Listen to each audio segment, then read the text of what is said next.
अस्सलाम वालेकुम वरहमतुल्लाह। उम्मीद है कि आप सब लोग खैरियत से होंगे। जमात दहम के एक और लेक्चर के साथ में हाजिर हूँ। आज बेटा हम बात करेंगे असगरी ने लड़कियों का मकतब बिठाया। ये सबक माखूज है मिरातुल उरूज से, जो कि उर्दू का पहला नावल तस्लीम किया जाता है और इसी निस्बत से कहा जाता है कि डिप्टी नज़ीर अहमद दहलवी उर्दू के पहले नावल निगार भी हैं। ठीक है जनाब। और आज हम इसके एमसीक्यूज पर बात करेंगे। सबसे पहले देखेंगे हम कि अगर सवाल आ जाए कि इस सबक के मुसन्निफ कौन है, डिप्टी नज़ीर अहमद दहलवी। डिप्टी नज़ीर अहमद दहलवी को क्या खिताब दिया गया है? शम्सुल उलमा का खिताब दिया गया है। आप कहाँ पैदा हुए हैं? बजनौर, जिला बजनौर में पैदा हुए, दिल्ली के करीब। और फिर इब्तिदाई तालीम गाँव से हासिल की और उसके बाद दिल्ली तशरीफ ले आए थे। और दिल्ली कॉलेज से जो तालीम हासिल की बेटा, उसमें अदब यानी कि लिटरेचर, फलसफा, अरबी और रियाजी की तालीम हासिल की दिल्ली कॉलेज से। ठीक है। और इसके बाद अंग्रेजी अपनी मेहनत से जो है सीखी, यानी कि अंग्रेजी को के लिए उन्होंने बाकायदा तालीम हासिल नहीं की, बल्कि अपनी मेहनत से अंग्रेजी में नाम पैदा किया। मुलाजमत कहाँ कहाँ करते रहे बेटा?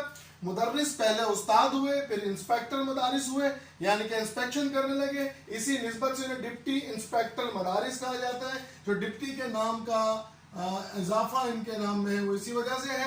उसके बाद तहसीलदार और अफसर बंदोबस्त भी हुए और अफसर बंदोबस्त बनकर आखिर में हैदराबाद, दक्कन, हिंदुस्तान के हैदराबाद तशरीफ ले गए, वहां अपनी खिदमत अंजाम देते रहे। उर्दू के पहले नॉवेल निगार हैं। अगर ये पूछ लिया जाए कि उर्दू का पहला नॉवेल कौन सा है, तो मिरातुल उरूज है।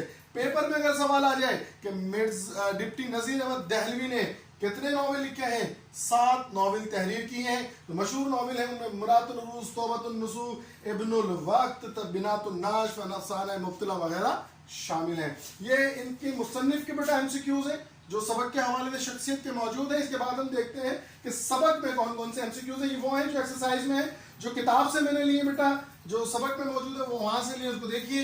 नवाब फतेहुल्लाह खान कौन थे? वालिए इंदौर थे। पोस्ट होती है जहां पर वो उस हैसियत में थे और बड़ा पैसा उनके पास था। नवाब फतेहुल्लाह खान की कितनी बेटियां थी? सवाल अगर आ जाए 2 बेटियां थी। नाम पूछ लिया जाए जैसा कि एक्सरसाइज में आपसे पूछा गया था, तो उनका नाम जमाल आरा और हुस्न आरा था। ठीक है जनाब। शाहजमानी बेगम कौन थी? हुस्न आरा की खाला थी और सुल्ताना की बड़ी बहन। जो हुस्न आरा मेन किरदार है इस सबक का बेटा, शाहजमानी बेगम के बारे में पूछने गए तो आप बताएंगे शाहजमानी बेगम हुस्न आरा की खाला थी। घर की दारोगा, घर का इंतजाम संभालने वाली जो खातून मुलाजमा थी, उनका नाम मानी जी था, जो कि असगरी के पास जो है पढ़ाने का पैगाम लेकर गई थी। आगे हम देखते हैं जो सबक में एक्सरसाइज में मौजूद है बेटा एमसीक्यूज, उनको जरा देखिए। फतेहुल्लाह खान ने जायदाद खरीदी हजारों रुपए की। इसका जवाब है शाहजमानी बेगम जो सवारी में आई, उस सवारी से उतरी, उस सवारी का नाम पालकी, पालकी से उतरी। मोहम्मद फाजिल की छोटी बहू का जो है वो नाम असगरी था और वो एक पढ़ी लिखी खातून मानी जाती है। ठीक है जनाब, पढ़ी लिखी खातून थी। सुल्ताना बेगम ने चलते हुए असगरी को देने की कोशिश की। क्या देने लगी? अशरफी देने लगी, सोने का सिक्का देने लगी, जो उन्होंने लेने से इनकार कर दिया। आगे कहते हैं दियानत काब में क्या भर लाई? नुक्तियां, मिठाई भर लाई की, जो उसकी इब्तिदा तालीम की इब्तिदा के लिए जो है वो रखी गई थी और तकसीम की जाती थी तबर्रुक के तौर पर।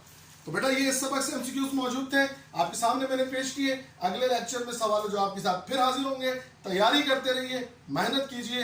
अगले लेक्चर में मुलाकात होगी, तब तक के लिए इजाजत दीजिए। अल्लाह हाफिज।